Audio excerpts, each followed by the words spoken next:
everybody, how are you today? I hope you are fine. Today we are going to talk about two important things. هنتكلم على حاجتين مهمين جدا. طبعا we see the word practice and the word practice.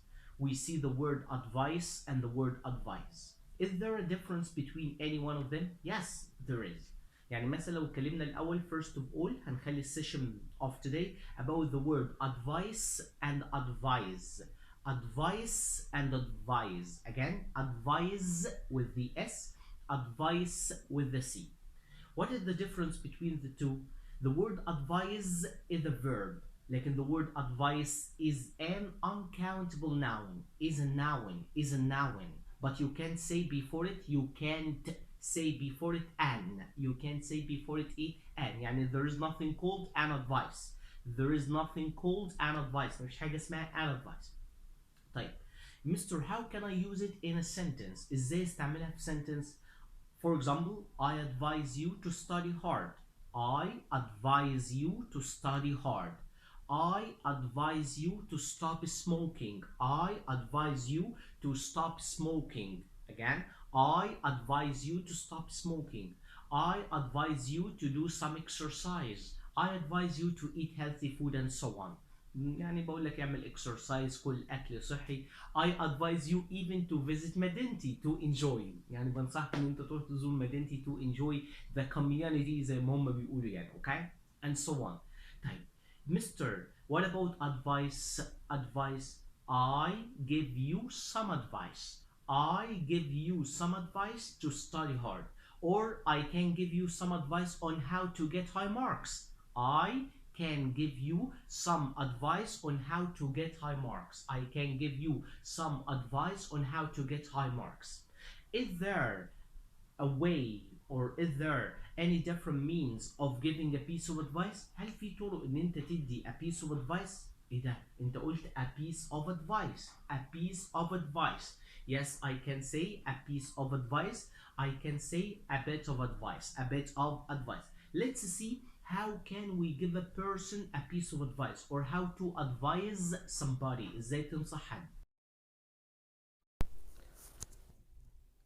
There are different ways to give a person a piece of advice. في طرق كتير ان انت تدي شخص نصيحة. Number one, you should. You should. Number two, you shouldn't. You shouldn't. Number three, you ought to. You ought to. You ought to. Number four, you ought not to. You ought not to. You ought not to. Number five, you had better. You had better. You had better. يبقى أنا دلوقتي عندي 5 ways to give a person a piece of advice. ممكن أقول له you should, you shouldn't, you ought to, you ought not to, or you had better. Let's have examples. نعمل examples على every one of them. I can say, for example, you should study hard. You should obey your parents. المفروض تذاكر كويس. المفروض تسمع كلام بابا وماما. Okay, you should obey your parents. You should listen to your teachers carefully. You should do some exercise. Okay. طيب هنلاحظ ان the word should followed by infinitive، يعني الverb without anything, without adding anything to it، من غير ما تضيف للverb اي حاجة. What about you shouldn't؟ You shouldn't try smoking. ما تجربش التدخين. You shouldn't shout at your friends. ما ينفعش تزعق لزمايلك. You shouldn't waste your time. Okay, ما ينفعش تضيع وقتك. برضو the word shouldn't followed by infinitive. طب what about the word ought to؟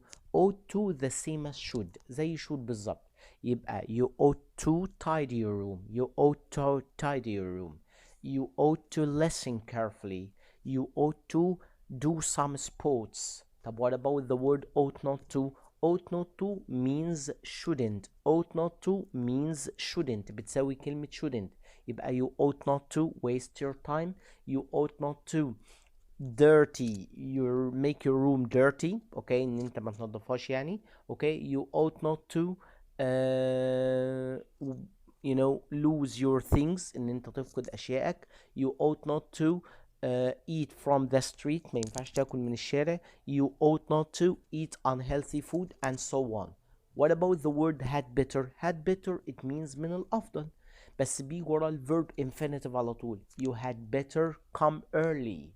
You had better arrive on time. المفروض تيجي من بدري، تيجي في الوقت المحدد. You had better study your lessons. You had better find a good job. من الأفضل ليك إن أنت تلاقي لك وظيفة أفضل and so on. Okay؟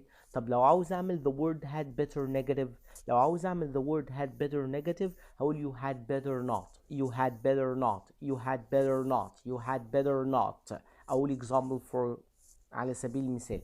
You had better not come late. You had better not answer all the questions. Some of them are optional. مش لازم تجاوب كل الأسئلة، يعني في جزء منهم optional اختياري. You had better not waste your time. You had better not make arguments or start arguments. إن أنت تبتدي جدال ونزاع especially with the idiots، وخصوصا مع الناس اللي هي somehow stupid اللي هم يعني نسبة ذكائهم مش عالية قوي أو أحمق. I mean foolish people. Okay? Try to give or to make sentences. Please try to make sentences giving examples for every one of them, waiting for you next time. Goodbye.